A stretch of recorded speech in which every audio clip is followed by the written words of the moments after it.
வணக்கம். புது புது அர்த்தங்கள் நிகழ்ச்சியில் உங்களை சந்திக்கிறதுல ரொம்ப மகிழ்ச்சி.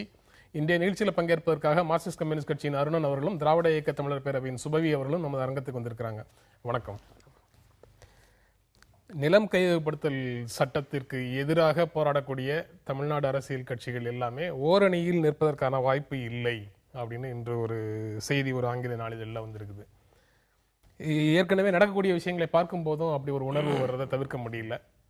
நேற்று டெல்லியில் நடந்த பேரணியில், சோனியா காந்தி தலைமையில் நடந்த பேரணியில் காங்கிரஸ் கட்சி, மார்க்சிஸ்ட் கம்யூனிஸ்ட் கட்சி, திராவிட முன்னேற்ற கழகம் எல்லாம் 3 கட்சிகளும் பங்கேற்றிருக்குது.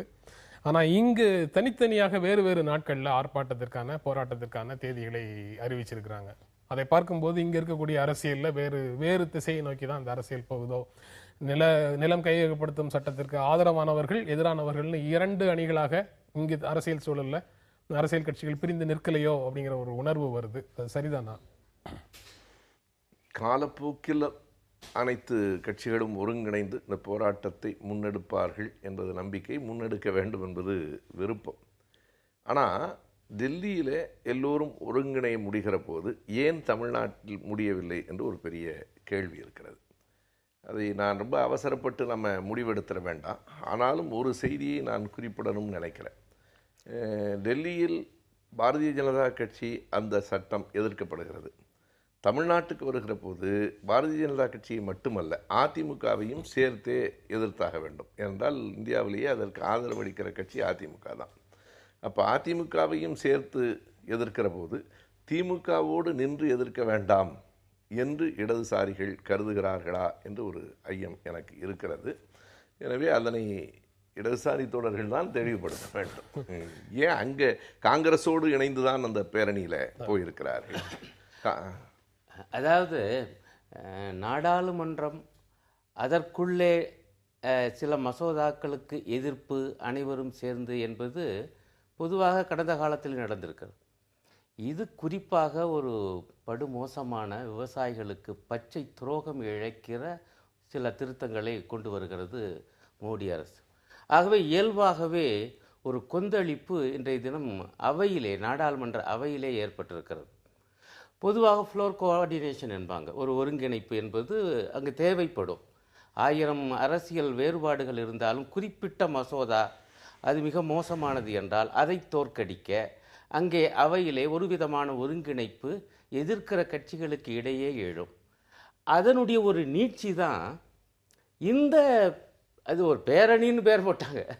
உண்மை என்னவென்றால் இந்த கட்சிகளை சார்ந்த அந்த நாடாளுமன்ற உறுப்பினர்கள் ஒரு ஊர்வலமாக சென்று குடியரசுத் தலைவரை சந்தித்து அந்த மனு கொடுப்பது என்பது இயல்பாகவே, அதுவே குறைவு என்றால் 44 பேரை கொண்டது காங்கிரஸ் தான். ஆகவே காங்கிரஸ் தலைவருடைய தலைமையில் போய் அந்த மனுவை கொடுத்துருக்காங்க. ஒரு அங்க லீட் எடுக்கிற கட்சி, தலைமை தாங்கிற கட்சி கொஞ்சம் பலவீனமான நிலையில இருந்தா தான் ஆதரிப்போம் அப்படிங்கிறது உங்க ஸ்டாண்டா இருந்தா, இங்க திமுகவும் சட்டமன்றத்துல பலவீனமாக தான் இருக்கு. இல்ல அந்த அர்த்தத்துல சொல்ல வரல. அதை எதிர்க்கிற கட்சிகளிலேயே இப்ப பலவீனமா இருந்தாலும் இப்பவும் அதுதான் பெரிய கட்சியா இருக்கு. 44 பேரை கொண்டது அதுதானே. அந்த அர்த்தத்துல தான் சொல்ல வரேன். அந்த வகையில் அது பலம்தான் அந்த இதை பொறுத்த வரையில். ஆகவே அவங்க தலைமையில் போய் அங்கே மனு கொடுக்குறாங்க. அது ஒரு இயல்பானது, தேவையானது, சரியானது என்று தான் நான் மதிப்பீடு செய்கிறேன். ஆனால் இப்போ இந்த செய்தியே நீங்கள் பார்த்தீங்கன்னா, அந்த அணி, ஒரு அரசியல் அணி அது இன்னும் வரல அப்படின்னு ஒருவேளை ஒரு நல்ல நோக்கத்திலிருந்து அவங்க அதை எழுதியிருக்காங்கன்னு தான் எனக்கு படுது. ஆனால் அதெல்லாம் உடனே நடக்குமா? அதில் உள்ள கருத்து வேறுபாடுகள், இதர அரசியல் கருத்து வேறுபாடுகள், இதர அரசியல் பிரச்சனைகள்லாம் சற்றென்று மறைந்து விடாதில்ல. இது படுமோசமான ஒரு மசோதா தான். அது தோற்கடிக்கப்பட வேண்டும். அது பற்றி மக்கள் மத்தியிலே விழிப்புணர்வை உருவாக்க வேண்டும் என்பதெல்லாம் சரி. ஆனால் அணிவகுப்பு, ஓரணி என்கிற வார்த்தைக்குள் இருப்பது என்பது அரசியல் மற்றும் தேர்தல் நிலைப்பாடெல்லாம் சேர்ந்து வர்ற மாதிரி இருக்குது. ஆகவே அதெல்லாம் உடனடியாக சாத்தியம் அல்லது எதிர்காலத்தில் கூட சாத்தியமா என்றெல்லாம் எனக்கு சந்தேகமாக இருக்குது. ஏன்னா அவ்வளவு சிக்கல் இருக்குது. நீங்கள் இந்த 13 கட்சிகள்லேயே பார்த்தீங்கன்னா திரிணாமுல் காங்கிரஸ் கூட வந்திருக்குது. திரிணாமுல் காங்கிரஸ் வந்துருச்சு என்று சொல்லி இடதுசாரிகள் போகாமல் இல்லை. காரணம் அந்த இஷ்யூ, அந்த பிரச்சனை என்பதாக முக்கியம். ஆனால் அவங்க எப்படி மாநிலத்தில் ஓரணியாக இருக்க முடியும்? இயலாது அல்லவா? சொல்ல இல்லை. எனக்கு என்ன ஒரே ஒரு அடிப்படையான கேள்வி என்னன்னா, இப்போ 13 பேரும் அங்கே சேர்ந்து போயிருக்கிறதுனால 13 பேரும் ஒவ்வொரு அணிக்கு வந்து விட்டார்கள்னோ ஒரு கூட்டணி என்றோ அதை கருத முடியாது. இன்னமும் சரியாக சொன்னால் இந்த ஒரு சிக்கல் அடிப்படையில் நடத்தப்பட்ட ஒரு பேரணியே தவிர இது தேர்தலுக்கான கூட்டணி அல்ல. இந்த எழுதப்பட்டிருக்கிற செய்தி கூட எல்லோரும் ஒன்று சேரவில்லையே என்கிற ஆதங்கமா அல்லது ஒன்று சேர வேண்டும் என்கிற விருப்பமா என்று நாம் அதை ஒரு நல்ல நோக்கத்தில் கூட எடுத்துக்கலாம். ஆனால் ஒரு கேள்வி மிச்சப்படுகிறது. காங்கிரஸோடு இடதுசாரிகள் ஒன்றும் கொள்கை அளவில் உடன்பாடு கொண்டவர்கள் இல்லை. ஆனால் காங்கிரஸ் தலைமையில் டெல்லியில் சேர்ந்து போராடுவதற்கு தயார் என்று சொன்னால் தமிழ்நாட்டை பொறுத்தளவு மிக வெளிப்படையாக திமுகவின் தலைமையில் ஒருங்கிணைந்து போராடுவதில் இடதுசாரிகளுக்கு ஏதாவது சிக்கல் இருக்கிறது. அதான் அதை வித்தியாசப்படுத்துறேன். அங்க தலைமையிலே இருந்து போராடுகிறார்கள் என்பது ஒரு பொதுவான ஒரு சொல்லாட்சி. எம்பிக்கள் சேர்ந்து போயிருக்காங்க. அதுக்கு தான் சொல்ல வந்தேன். காங்கிரஸ் அதிக எம்பிக்களை கொண்ட ஒரு கட்சி என்கிற முறையில் அதன் தலைமையில போய் மனு கொடுக்கிறாங்க. இங்க போராட்டம் என்பது அந்தந்த கட்சிகள் தங்களுடைய அணிகளை திரட்டி நடத்துகிற போராட்டம். அதுல திமுக தலைமையில மக்கள் அணிகளை புறம் திரட்டி நடத்துவது என்றால் நிச்சயமாக என்ன தவறாக புரிந்து கொள்ளப்படும் என்றால் திமுக தலைமையில ஒரு தலைமை என்று கூட வேண்டாம், தலைமை என்று கூட வேண்டாம். நான் ஒரு அடையாளத்துக்கு தான் சொன்னேன், தலைமை என்று கூட வேண்டாம். சேர்ந்து போராடுவதில் இடதுசாரிகளுக்கு தயக்கம் இருக்கிறதா? இல்ல, நான் என்ன சொல்றேன், இந்த இஷ்யூ பேஸ்டா கேக்குறேன். அது காலம் கழியட்டும். நான் என்ன சொல்றேன், இந்த குறிப்பிட்ட ஒரு பிரச்சனை, இந்த பிரச்சனைக்காக எத்தகைய இயக்கம் யாரோடு என்பதை கட்சி முடிவு செய்யும். நாடாளுமன்ற உறுப்பினர்கள் சேர்ந்து நடத்திய ஒரு பேரணி அல்லது ஊர்வலம் அல்லது ஒரு மனு கொடுத்தல்ங்கிற இதை நீங்க சொல்றீங்க. அவ்வளவுதான் அப்படின்னு சொல்றீங்கல்ல. இது நாளைக்கு ஜந்தர் மந்தர்ல காங்கிரஸ் கட்சி ஒரு பெரிய ஆர்ப்பாட்டத்துக்கு உங்களையும் இணைத்து ஒரு ஆர்ப்பாட்டத்துக்கு ஏற்பாடு செய்தால் அது கட்சி ரீதியாக நடக்கக்கூடிய அந்த போராட்டத்துல மார்க்சிஸ்ட் கம்யூனிஸ்ட் கட்சி இணைந்து கொள்ளாதா?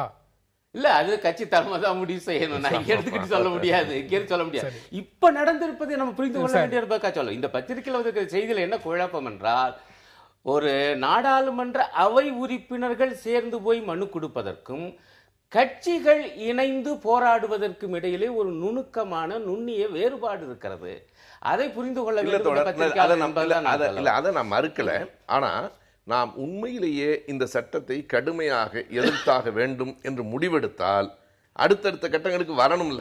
அவர் தோழர் சொல்ற மாதிரி அதை தலைமை முடிவு செய்யட்டும். ஆனால் எப்படி முடிவு செய்ய வேண்டும் என்பது குறித்து யார் வேண்டுமானாலும் கருத்து சொல்லலாம். இது ஒரு மிக மோசமான, தோழர் சொன்னது போல விவசாயிகளின் வயிற்றில் அடிக்கிற மிக மோசமான ஒரு சட்டத்தை கொண்டு வந்திருக்கிறார்கள். இதற்கு துணை போயிருப்பது பாரதிய ஜனதா கட்சியினுடைய கூட்டணி கட்சிகள் கூட தயங்கின. அகாலிதளமும் சிவசேனாவும் தயங்கி அகாலிதளம் இறுதியில் ஏற்றுக்கொண்டது, சிவசேனா இறுதியில் கூட ஏற்கவில்லை. எனவே கூட்டணி கட்சிகளே ஏற்காத ஒன்றை இன்றைக்கு அதிமுக தான் முழுக்க 37 அவர்களுடைய நாடாளுமன்ற உறுப்பினர்களின் ஆதரவையும் தெரிவித்திருக்கிறது. எனவே இதில் டெல்லிக்கு அடுத்து நீங்கள் பார்த்தீங்கன்னா தமிழ்நாட்டில் தான் மிக கடுமையான எதிர்ப்பு வர வேண்டிய இடம் தமிழ்நாடு தான்.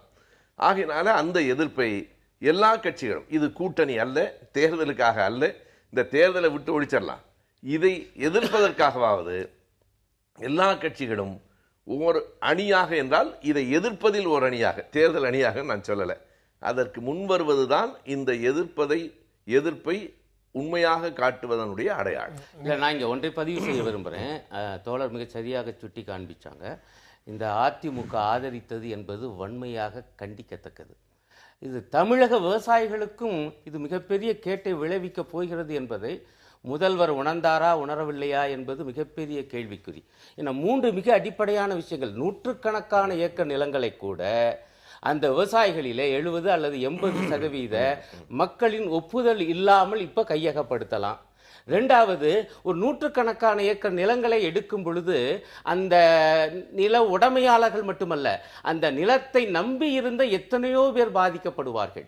ஆகவே அந்த பாதிப்பு, அந்த சமூக தாக்கம் ஆய்வு செய்யப்பட வேண்டும் என்று முந்தைய சட்டத்தில் இருந்தது. அதை காலி செய்து விட்டார்கள்.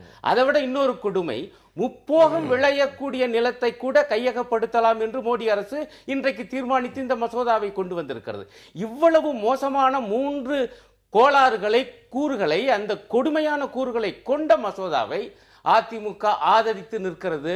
அதையும் நியாயப்படுத்தி செல்வி ஜெயலலிதா அவர்கள் அறிக்கை விட்டிருக்கிறாரே, இதை எங்களுடைய கட்சி தலைவர் ஜி ராமகிருஷ்ணன் அவர்கள் மிக வன்மையாக கண்டித்திருக்கிறார் என்பதை நான் பதிவு செய்கிறேன். மிக வன்மையாக கண்டிச்சிருக்காரு. அந்த மோசமான விஷயத்தை மிக வன்மையாக கண்டிச்சிருக்காரு. 23ஆம் தேதி போராட்டத்திற்கு அழைப்பு, மார்ச் 23ஆம் தேதி போராட்டத்துக்கு அறைகூவல் எடுத்திருக்கிறாரு. திராவிட முன்னேற்ற கழகம் 20ஆம் தேதிக்கு அறைகூவல் எடுத்திருக்குது. காங்கிரஸ் கட்சி 23ஆம் தேதிக்கு. இல்ல, அது அப்படித்தான் வரும். நான் என்ன சொல்ல வர்றேன், முதல்ல இந்த கட்சிகள்லாம் தனித்தனியாக மக்களை அறைகூவி அழைக்கிறார்களே, அதுவே மிகப்பெரிய விஷயம் அல்லவா? அது முதல்ல வரட்டும். பிறகு இந்த கட்சிகள் எல்லாம் சேர்ந்து இந்த குறிப்பிட்ட விஷயத்துக்காக மட்டும் எப்படி போராடுவது, அந்த போராட்டம் மலருமா, அப்படி ஒரு பரிணாமம் எடுக்குமா என்பதை காலம்தான் சொல்ல முடியும். டெல்லியில இது போன்ற ஒரு ஒருங்கிணைப்புக்கு காங்கிரஸ் கட்சி முயற்சி செய்தது அப்படின்னு புரிஞ்சுக்கலாம். 44 பேர் இருந்தாலும் அவர்களுடைய தலைமையில அல்லது அவர்களுடைய முன் முயற்சியில அந்த பேரணி நடக்குதுன்னு புரிஞ்சுக்கிட்டா, இங்க அப்படி ஒரு ஒருங்கிணைப்பை செய்ய வேண்டிய கூடுதல் பொறுப்பு திராவிட முன்னேற்ற கழகத்துக்கு இருக்குன்னு புரிஞ்சுக்கலாமா? இல்ல, அதாவது 2 செய்தி இருக்கு. அங்கே நாடாளுமன்றம் நடைபெற்றுக் கொண்டிருக்கிறது. தோழர் சொன்னது மாதிரி அது கட்சிகளினுடைய பேரணி என்பதை விட நாடாளுமன்ற உறுப்பினர்கள், நாடாளுமன்றத்தில் இருக்கிற அனைத்து கட்சிகளும் சேர்ந்து நடத்திய பேரணி. இங்கே சட்டமன்றத்தில் இருக்கிற கட்சிகள் என்று நாம் சொல்ல முடியாது. இப்ப நடப்பது எல்லாமே தனித்தனியாக கட்சிகளினுடைய எதிர்ப்பு ஆர்ப்பாட்டம். அடுத்த கட்டமாக அது வரணும்னு நம்ம விரும்புகிறோம். என்ன, இன்றைக்கு இவர்கள் என்ன சொல்லுகிறார்கள்னா, இந்த சட்டத்தை நாங்கள் புதுசாக கொண்டு வரல, இது வெள்ளைக்காரர்கள் கொண்டு வந்த சட்டம், காங்கிரஸ் ஆட்சியில் திருத்தம் வந்தது, எல்லாம் உண்மைதான். 19ஆம் நூற்றாண்டின் மத்தியிலேயே இந்த சட்டம் பற்றி ஆங்கிலேயர்கள் சிந்தித்தார்கள். 1894 அந்த சட்டம் வந்தது. ஆனால் அப்போ அதற்கு ஒரு நியாயமான ஒரு காரணம் இருந்தது. தொடர் வண்டிகள் பாதைகளுக்காக, தண்டவாளம் போடுறதுக்காக தான். அவன் வெளிப்படையாக சொல்லியிருக்கிறான். தண்டவாளங்களுக்காக வயல்வெளிகளை கைப்பற்ற வேண்டிய கட்டாயம் ஒன்று அன்றைக்கு ஆங்கிலேய அரசுக்கு இருந்தது.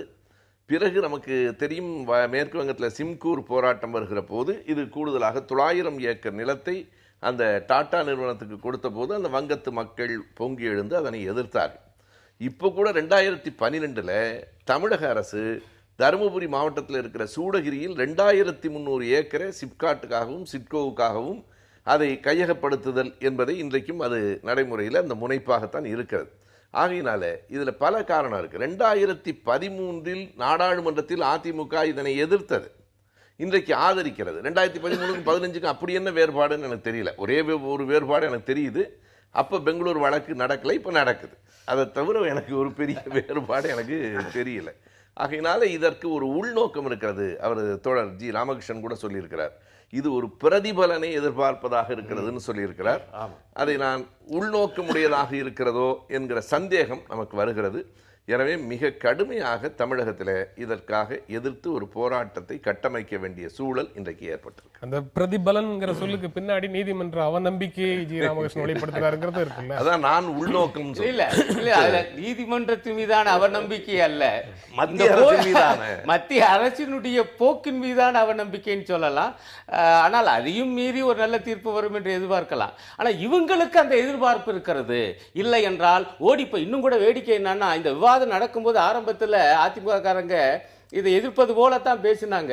அப்புறம் நீங்க பாத்தீங்கன்னா ஒரு மேம்போக்கான ஒரு 9 திருத்தங்களை அந்த அரசு ஏற்றுக்கொண்டுன்னு சொல்லி ஒரு சாக்கு போக்கு, ஒரு நொண்டி சாக்கு, அதை காரணம் காண்பித்து தடாலடியாக ஒரு பல்ட்டி அடித்து அரசு கொண்டு வந்த மசோதாவை ஆதரித்து விட்டார்கள்.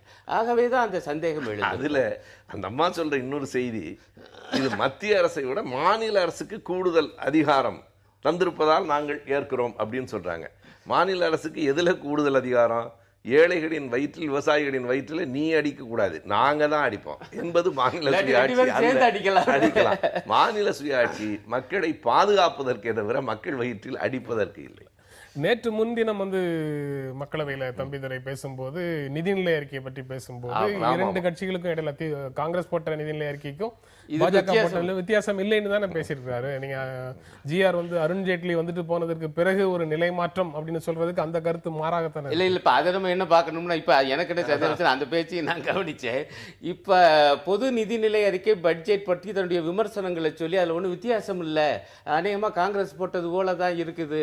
இன்னும் கூட அவர் என்ன ஒரு வாக்கியம் சொன்னாங்கன்னா, காதார கேட்டேன், யூபிஏ 3வது அரசு போட்ட பட்ஜெட் போல இருக்குதுன்னு சொல்லிட்டு உட்கார்ந்தாரு. இவ்வளவு சொல்லியிருக்காருல்ல, பட்ஜெட் மீது அவர் என்ன வாக்களிக்க போறாங்க, எப்படி பண்ண போறாங்கன்னு பார்க்கணும், அது வேற இருக்குது. பட் அது ஒரு பக்கம் பேச்சுக்கள் இருக்குது. நான் தான் சொல்றேன், இந்த நில கையகப்படுத்த பற்றி மட்டும் கூட அது வரைக்கும் கூட நிறைய எதிர்த்து பேசியிருக்காங்க, கடைசி ஆதரிக்கிறாங்க. அப்ப அதனாலதான் அந்த சந்தேகம் வந்திருக்கு. அதை தாண்டி இன்னொரு செய்தி இருக்கு.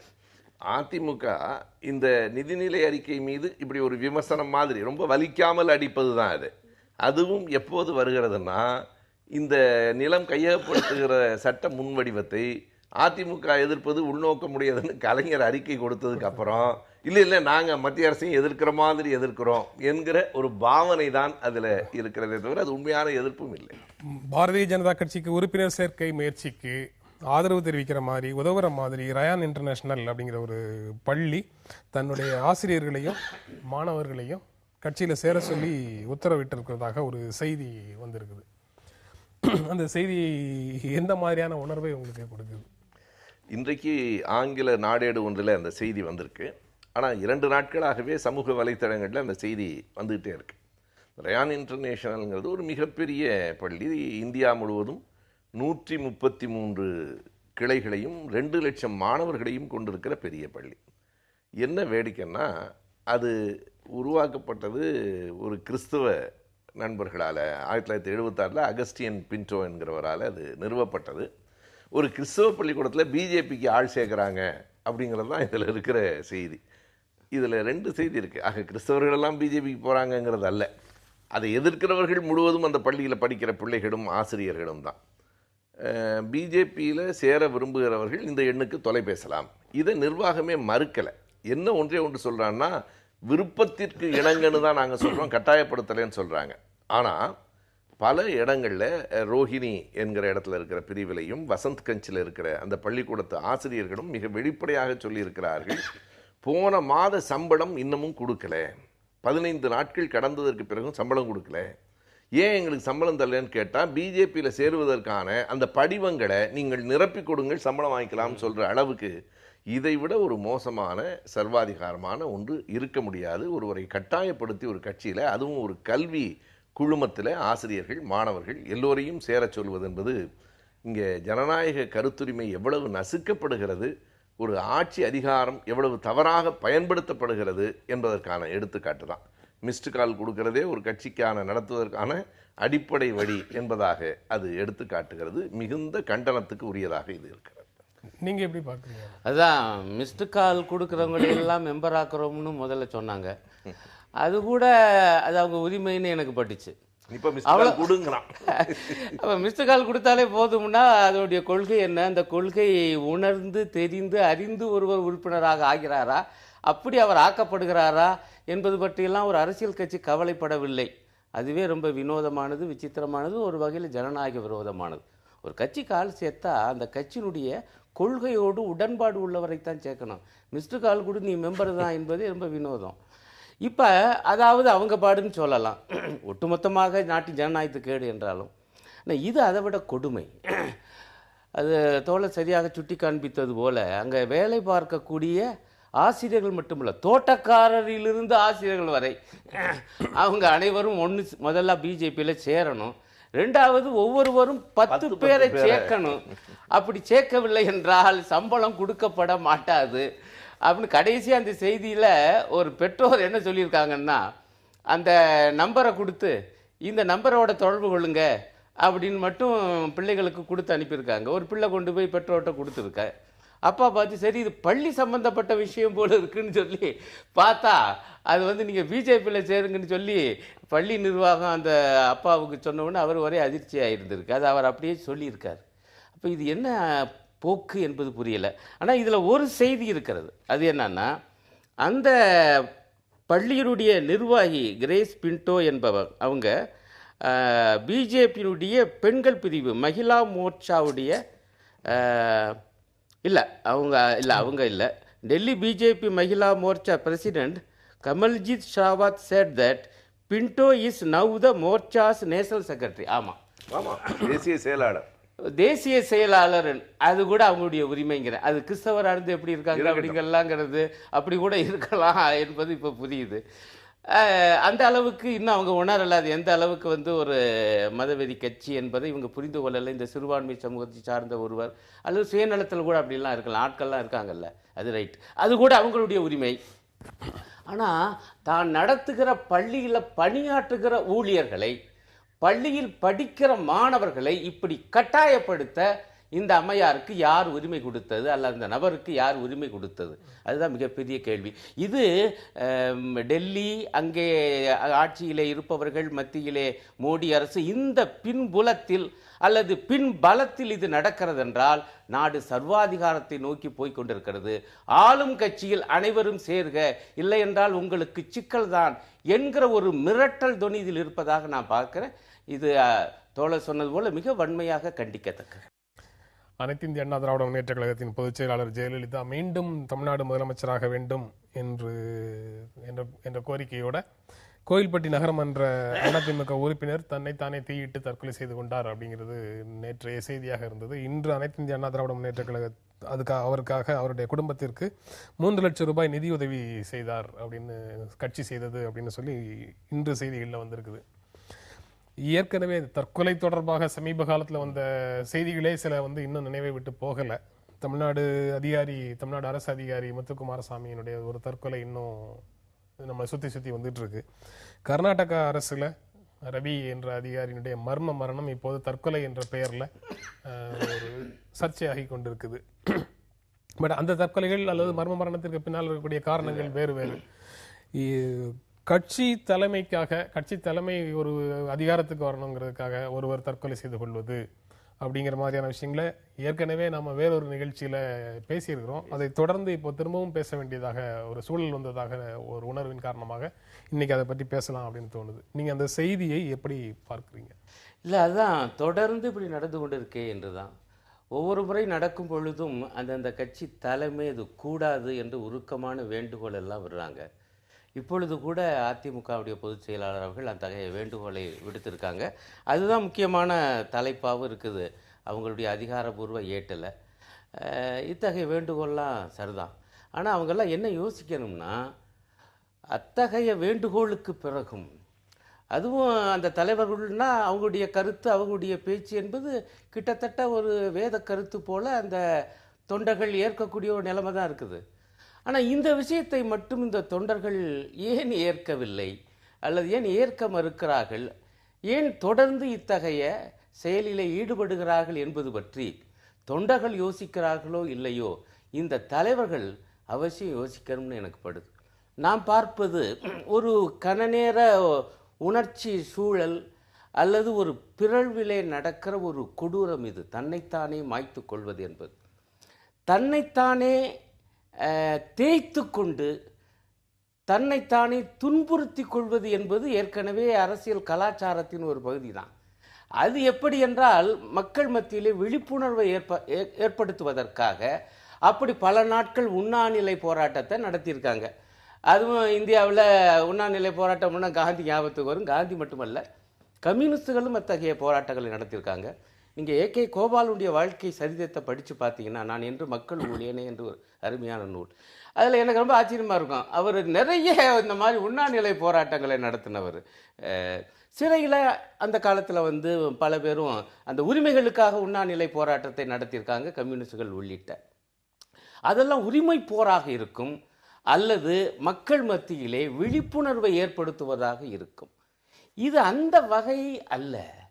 என் தலைவன் அல்லது என் தலைவி அவங்களுக்கு இப்பொழுது ஒரு நெருக்கடி. அவங்களால இப்போ ஒரு இயல்பான ஒரு நிலைமைக்கு வர முடியல அரசியலில் அல்லது அரசு அமைப்பில். ஆகவே நான் என்னது உயிரை மாய்த்து கொள்கிறேன் என்கிற நிலைமைக்கு ஒரு தொண்டன் ஏன் போகிறான்? முதல்ல தொண்டர்கள் என்ன நினைக்கணும்னா, எந்த ஒரு கட்சியிலே அடுத்த கட்ட தலைவர்கள் இப்படிலாம் செய்வதல்ல, அடிமட்ட தொண்டர்கள் தான் உயிரை மாய்த்து கொள்கிறாங்க. ஒன்று. ரெண்டாவது, தலைவர்கள் என்ன யோசிச்சு பார்க்கணும்னா, இவர்கள் உருவாக்கி விட்டிருக்கிற அல்லது ஊக்குவிக்கிற தனி மனித துதி, தனி மனித ஆராதனை இதற்கு மூல காரணம். குறிப்பாக நான் என்ன பார்க்க என்னால் இன்னும் மறக்க முடியல, அந்த ஊழல் வழக்கு தீர்ப்பின் பொழுது சென்னையிலே ஒட்டப்பட்ட அந்த சுவரொட்டியை, தெய்வத்தை தண்டிக்க மனிதனால் முடியுமா? இதன் பின்னால் தாங்க இவ்வளவு இருக்கு. ஒரு தலைவருக்கோ அல்லது தலைவிக்கோ ஏற்பட்டிருக்கக்கூடிய ஒரு தற்காலிக பிரச்சனைக்கு தன்னளவில் ஒரு நிரந்தர தீர்வை அவர்கள் எடுத்து விடுகிறார்கள் அப்படின்னு இதையெல்லாம் பார்க்க முடியுமா? இது ரொம்ப சிக்கலாகவே, உளவியல் ரீதியான சிக்கலாகவே தான் இருக்கு. ஆனா இதற்கான வேர்கள் நம்ம தொன்மையான சமூகமான தமிழ் சமூகத்துல இருக்கு அப்படிங்கிறதையும் நம்ம பேசிக்கிட்டே இருக்கிறோம். ஒரு தற்கொலையை போற்றக்கூடிய சமூக மரபு அப்படின்னு அதை சொல்ல முடியுமா? அப்படி சொல்ல முடியாது. ஆனால் முதல்ல தொடக்கத்தில் ஒன்று சொல்லணும். இந்த கோவில்பட்டியில் நாகராஜன் ஒருவர் தன்னுடைய உயிரை இழந்திருக்கிறார். அவர் என்ன நோக்கத்திற்காக இழந்திருக்கிறார் என்பதை உறுதி செய்யணும். நான் ரொம்ப இவர்களுடைய 3 லட்சம் கொடுத்துற உடனேயே அதை உறுதி பண்ணிட முடியாது. முத்துக்குமாரசாமி இறந்து போனது போது கூட இவங்க திடீர்னு 3 லட்சத்தை கொடுத்தாலும் கொடுத்துருவாங்க, அது பிரச்சனை இல்லை. ஆனால் இறந்து போன நாகராஜனுக்கும் அவருடைய குடும்பத்துக்கும் நம்முடைய இரங்கலை முதல்ல நாம் தெரிவித்துக் கொள்கிறோம். அந்த தியாகத்தை மதிக்கிறோம். அவருடைய நோக்கம் சரியோ தப்போ அதில் எனக்கு மாற்று கருத்து இல்லை. ஆனால் இந்த தற்கொலைகளை போற்றுகிற சமூகமா தமிழ் சமூகம் என்று கேட்டால், இந்த தற்கொலைகள் வரலாற்றில் இருக்கின்றன. எப்போனா சங்க காலத்திலிருந்து வடக்கிருத்தல் என்கிற மரபு இருக்கிறது. தோழர் சொன்ன மாதிரி பட்டினி போராட்டம் அப்பரினுடைய வாழ்க்கை வரலாற்றில் இருக்கிறது. ஆனால் இந்த தற்கொலைகளில் 2 வகை இருக்கிறது. தங்களினுடைய சொந்த துயரங்களுக்காக தங்களை அடித்துக் கொள்வது, பொது நோக்கத்திற்காக தங்களை அடித்துக் கொள்வது. 2க்கும் பெரிய வேறுபாடு இருக்கிறது. இதனை தற்கொலை என்றால் அதனை தற்கொடை என்று சொல்ல வேண்டும் என்பதுதான், தன்னையே கொடுப்பது. அதற்கும் கூட தமிழகத்தில் தான் பெரும்பாலும் உலக வரலாற்றில் சொல்லுகிற போது 2வது உலகப் போரின் போது அந்த நீர்மூழ்கி கப்பலுக்குள்ளே குதித்து தங்களை அடித்து கொண்டவர்களை உலகம் சொல்லுகிறது. அதுக்கு முன்னாடி 19ஆம் நூற்றாண்டின் தொடக்கத்திலேயே அருந்ததியர் சமூகத்தை சார்ந்த குயிலி, அதாவது வேலுநாச்சியாரினுடைய தளபதியாக இருந்த குயிலி தான் முதலாக அந்த வெடிகுண்டு சாலையில் போய் தன் உடம்பில் நெருப்பை வைத்துக்கொண்டு அந்த வெடிகுண்டு கிடங்கையே எரித்து தானும் அழிந்து போனார் என்று சொல்லப்படுகிறது. இன்னமும் வரலாற்றில் அதற்கான செய்திகள் மெய்ப்பிக்கப்பட வேண்டும். அப்படி குயிலியை பார்க்கிறோம். சிட்டகாங் கலவரத்தின் போது பிரீத்தி என்கிற ஒரு பெண் தன்னை அடித்து கொண்டதை பார்க்கிறோம். பிறகு நம்முடைய இந்திய எதிர்ப்பு போராட்டத்தில் 65இல் நிறைய பேர் தங்களை அழித்து கொண்டார்கள். வியட்நாமிய யுத்தத்தில் புத்த பிட்சுகள் அடித்து கொண்டார்கள். இவையெல்லாம் ஒரு பொது நோக்கத்திற்காக தங்களை அடித்து கொள்வது. ஆனால் இன்னமும் கூட நாம் வாழ்ந்து போராட வேண்டுமே தவிர தங்களை அழித்து கொள்ளக்கூடாது என்பதுதான் என் போன்றவர்களினுடைய கருத்தாக இருக்கிறது. அதில் இதுபோல தற்கொலைகள் இதில் 2 இருக்குது. இந்த மாதிரி நீங்கள் சொன்ன மாதிரி ஒரு தற்காலிகமான ஒரு காரணத்துக்காக, தெரியல எனக்கு தற்காலிகமாக நிரந்தரமானு தெரியல, அது ஒரு பக்கம். ஒரு வேளை அது தற்காலிகமாக இருந்தால் கூட அதற்காக ஒரு தொண்டன் தன்னுடைய குடும்பம், தன்னுடைய வாழ்க்கை, உயிர் என்பது விலை மதிப்பிடுவதற்குரியது அல்ல. அதை அழித்து கொள்வது என்பது நியாயமில்லை, தொடரப்படக்கூடாது என்பதில் எந்த மாற்று கருத்தும் இல்லை. இதை தலைவர்கள் இன்னைக்கு அறிக்கை விட்டு அந்த அம்மா அப்படிலாம் செய்யக்கூடாதுன்னு சொல்லியிருக்காங்க. அதை உண்மையாகவே சொல்லணும். இந்த உண்மையாக சொல்லுவதுன்னு ஒன்று இருக்குது. அது ஏன்னா சில நேரங்களில் நான் கூட்டத்துக்கு மாலையில் எத்தனை மணிக்கு கூட்டம்னா 6 மணிக்கும்பாங்க. உண்மையான 6 மணியான்னு கேட்பேன். ஏன்னா அது மாதிரி உண்மையாகவும் சொல்ல வேண்டும் என்பது நம்முடைய. உண்மையாக சொல்ல வேண்டும்னா அந்த தலைவருடைய ஆணைகளை, எல்லா ஆணைகளையும் ஏற்றுக்கொள்ளக்கூடிய தொண்டர்கள் இந்த ஒன்றை மட்டும் ஏற்றுக்கொள்ளவில்லை சொல்லி அருணன் குறிப்பிட்டாரு. பட் இந்த மடலேறுதல் அப்படின்னு ஏற்கனவே சொல்றது, வடக்கிருத்தல் பத்தி சொல்றீங்க. மடலேறுதல்ங்கிறது என்ன? அது இன்னமும் ரொம்ப தனிப்பட்ட நோக்கம். அதாவது வடக்கிருத்தல் அரசர்கள் ஒரு ரொம்ப நமக்கு சொல்லப்பட்டிருக்கிற செய்தி, மார்பில் பட்ட வேல் முதுகில் பற்றுச்சுங்கிறதுக்காகவே வடக்கிருந்த மன்னர்கள் உண்டு. பிள்ளைகளோடு ஏற்பட்ட வாரிசு உரிமை போரில் வடக்கிருந்த செய்திகள் உண்டு. இந்த மடலேறுதல் என்பது காதல் தோல்வி, அதுவும் ஆண்கள் மட்டும்தான். அதனால் பெண்கள் சரியாக தான் இருந்துக்கிறாங்க. இந்த பயலுதான் ஒரு காதல் தோல்விக்கு தீர்வு தன்னை மாய்த்து கொள்வது அல்ல. மடலேறுதல் என்பதே அந்த சொல்லே இன்றைக்கு வழக்கில் புரியாது. அதாவது ஒரு குதிரை மாதிரி முள்ளாலேயே அதை உருவாக்கி அதில் ஏறி கொஞ்சம் கொஞ்சமாக ரத்தம் சிந்தி இறந்து போவது, அதுவும் ஒரே அடியாக இல்லை. இந்த சமணர்களை கழுவில் ஏற்றியது மாதிரி அது ஒரு கொடூரமான தண்டனையாக கூட அதை ஏற்கலாம். இன்னைக்கு அதெல்லாம் நடைமுறையில் இல்லை. நான் சொன்னது மாதிரி மடலேறுதல் என்றால் என்ன என்றே நம்ம இளைஞர்களுக்கு தெரியாத வரைக்கும் நல்லது. அப்படியே பழைய இலக்கியங்கள் எல்லாத்தையும் எடுத்து காட்ட வேண்டிய, இதையெல்லாம் நம்ம விளக்க வேண்டியதில்லை. தெரியாத வரைக்கும் நல்லது. நவகண்டம் அப்படிங்கிறது, நவகண்டம் அப்படின்னு சொல்லி கழுத்தறுத்து, அதாவது தன்னைத்தானே கழுத்தை அறுத்துக் கொள்வது. அதாவது பல்வேறு கொலைகள்ல பல்வேறு முறைகள் இருந்தது மாதிரி தற்கொலைகள்லையும் பல்வேறு முறைகள் இருந்தன. நான் முதல்ல குறிப்பிட்டது போல மறந்து போன இந்த சொற்கள் எல்லாம் மறந்தே போவது நல்லது என்று கருதுகிறேன். இந்த தற்கொலையை போற்றக்கூடிய சமூக மரபு நம்ம கிட்ட இல்லை. ஆனா அங்க வரலாற்றுல இந்த மாதிரி நிகழ்வுகளை பார்க்க முடியுது அப்படின்னு சுப்பவி சொல்றாருல. ஆனா போற்றக்கூடிய மரபு மாதிரி இந்த சாமுராய்களுடைய ஹிராக்கிரி அந்த சாமுராயினுடைய தற்கொலைகளை தான் போற்றக்கூடிய மரபாக முதல்ல பார்க்க முடியுமா? இல்லை, சாமுராயினுடைய மரபு போற்றக்கூடியதா இருந்துச்சா இல்லையா என்பது ஒருபுறம் இருக்க, நமக்கு தெரிந்த தமிழ் இதில் தோழர் ஏற்றுக்கொண்டாங்க இத்தகைய மரபு இருந்ததுன்னு. ஆனால் அது அன்றைக்கு அது போற்றுதலுக்குரியதாக தான் இருந்தது. அதை நம்ம ஒழிச்சு மறைச்சு பேசி பயனில்லை. ஏன்னா சங்க இலக்கியத்திலேயே அதை பிரமாதமாக புகழ்ந்து தான் வருது அந்த வடக்கிருத்தலை. அது உண்மையிலேயே ஒரு சமண மரபு, சல்லேகனம் என்கிற ஒரு மரபு அவங்க வச்சுருந்தாங்க. அது ஒரு காலகட்டத்தை தன்னுடைய உயிரை மாய்த்து கொள்வது என்று குறிப்பாக சமண துறவிகள் ஒரு இயலாமை என்கிற நிலைமைக்கு வந்த பிறகு, அல்லது ஒரு கட்டத்தில் என்ன ஆகுது என்றால் ஒரு குடும்பத்தில் மிகப்பெரிய பிரச்சனை என வரும் பொழுது, தீர்க்க முடியாத பொழுது, ஒரு நிகழ்வு என்னன்னா மகன்களுக்குள் மோதல் வந்த பொழுது ஒரு அரசன் சல்லேகனை இருந்து மாய்ந்து போனான் என்று ஒரு செய்தி வருது. உடல் நோவு தீராத ஒரு நிலைமையில் வடக்கிருந்து அல்ல சல்லேகனை இருந்து மாய்ந்து போனதாக இதை அனுமதிக்கிற ஒரு சமயம்தான் சமணம்.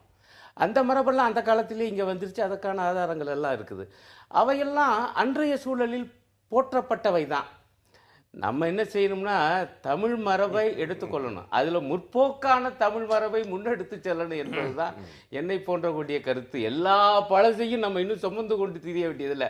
அங்கங்கே கலட்டி விட வேண்டியதை கலட்டிக்கிட்டே விட்டுட்டு வந்தால் தான் சுமை குறையும். புதிய செல்வத்தை, சிந்தனை செல்வத்தை, பாரம்பரியத்தை நாம் சேர்த்து கொள்ள முடியும். ஆகவே ஒரு போற்றுதல் தமிழ் சமுதாயத்திலும் இருந்தது என்பது உண்மை. இன்றைக்கு அது தேவையா?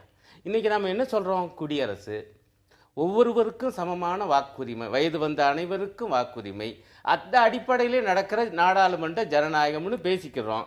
ஆனால் நம்முடைய சிந்தனைக்குள்ளே இன்னும் ராஜாராணி காலம் உட்கார்ந்து கொண்டிருக்கிறது என்றுதான் நான் பார்க்கிறேன். இல்ல அது இந்தியாவின் பிற பகுதிகளில் அதிகமாக தெரியாம தமிழ்நாட்டில் அதிகமாக தெரியறதுக்கு என்ன காரணம்?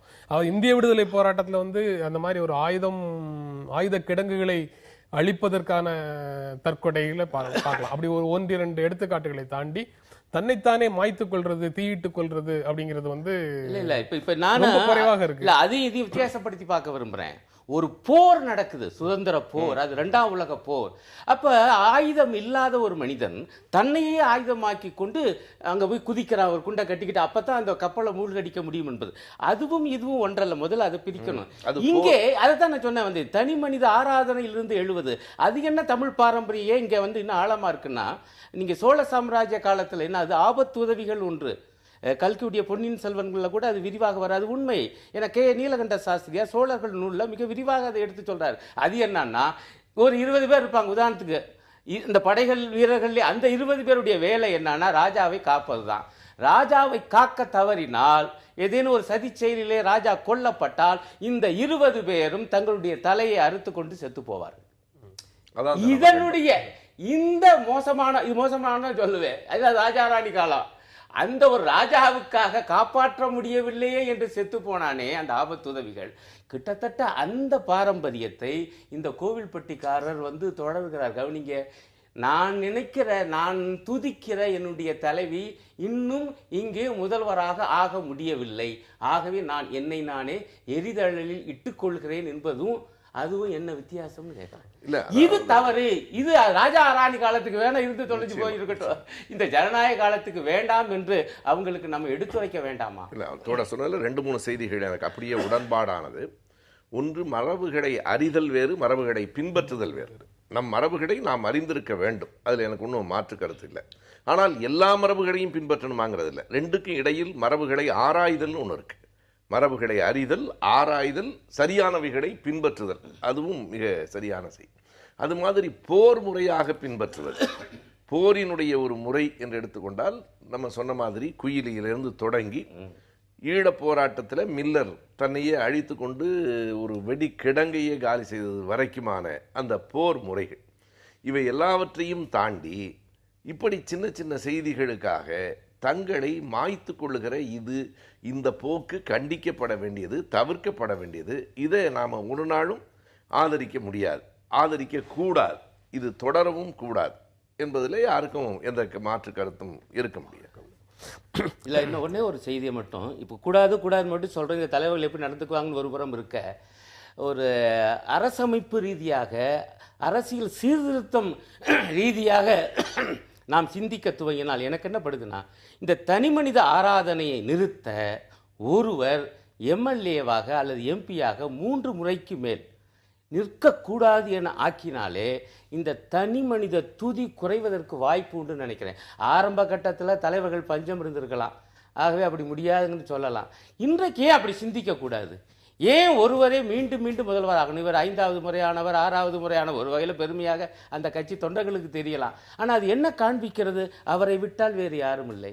ஆகவே இவரை மீண்டும் 3வது முறையாக ஆக்குங்கள் அல்லது 4வது முறையாக முதல்வராக்குங்கள். ஒரு குடிமகனாக, குடியாட்சியில இருக்கக்கூடிய ஒரு குடிமகனாக நான் யாரை வேண்டுமானாலும் எத்தனை முறை வேண்டுமானாலும் நான் தேர்வு செய்வேன். என்னுடைய உரிமையை நீங்க ஏன் கட்டுப்படுத்த இல்ல? கட்டுப்படுத்தலாம்.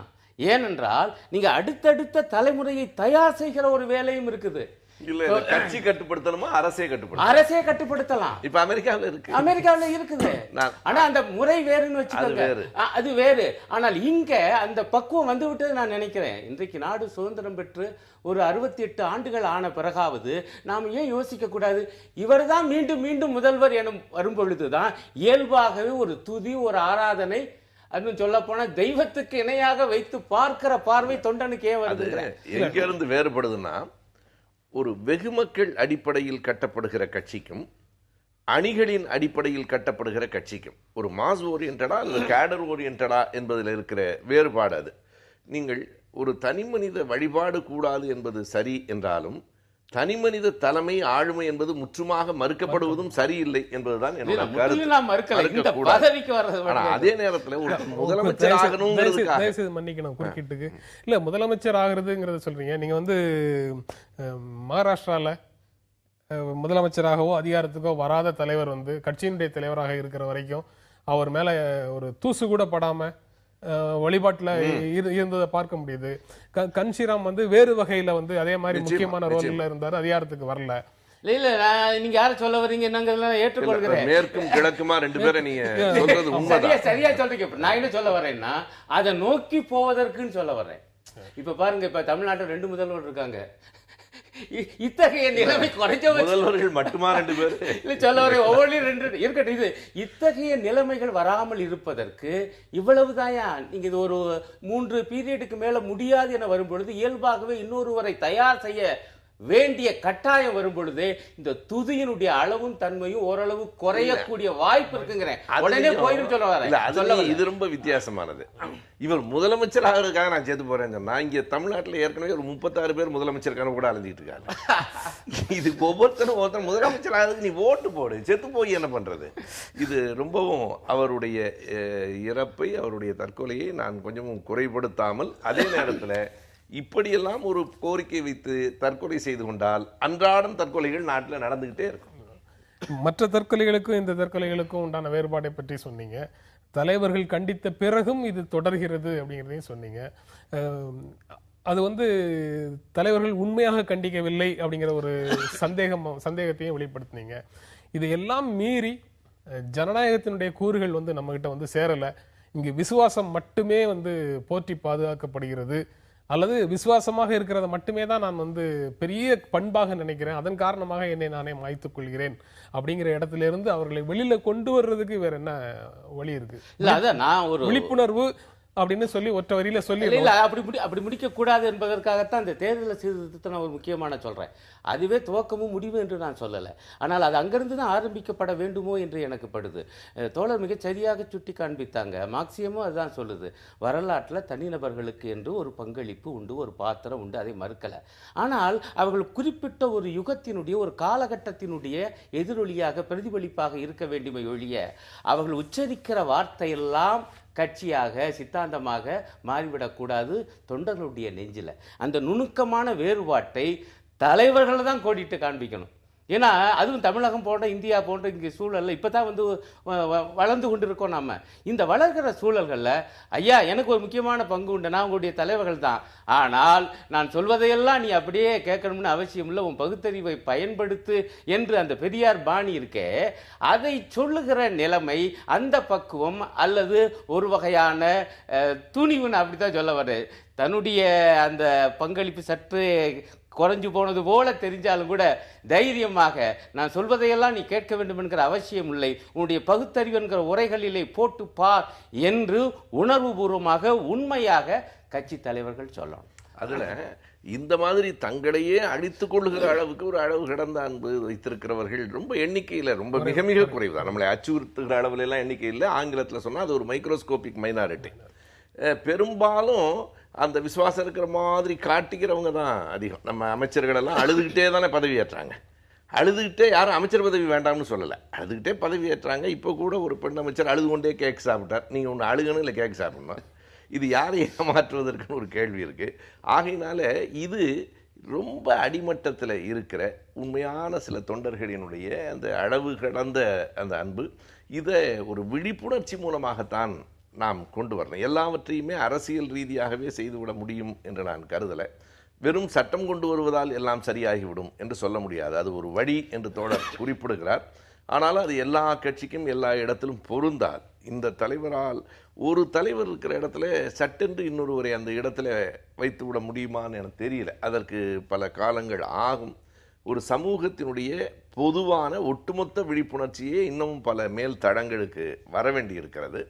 இது ரொம்ப ஒரு உழைப்பு, அதனுடைய அளவு கடந்த காதல் என்பதை தவிர வேறு எதையும் எதிர்பாராமல் இருக்கிற சில தொண்டர்களினுடைய ரொம்ப அபாயமான ஒரு முடிவு. இவை தடுக்கப்பட வேண்டும் எல்லா கட்சிகளிலும். எல்லா கட்சிகளிலும் நீங்க சொல்றீங்க. சில கட்சிகள்ல இதனுடைய ட்ரேஸே தெரியல, இதனுடைய கூறுகள் எதுவுமே தெரியல. சில கட்சிகள்ல இது அதிகமாக தெரியுது. அதற்கு என்ன காரணம்னு ஒரு ஆய்வை நம்ம செய்ய வேண்டியது இன்னொரு நாள் நிகழ்ச்சியில வச்சுக்கலாம். இன்றைய நிகழ்ச்சியில பங்கேற்று உங்களுடைய கருத்துக்களை பகிர்ந்து கொண்டிருக்க எங்கள் நெஞ்சார்ந்த நன்றி. மீண்டும் சந்திப்போம். நன்றி, வணக்கம்.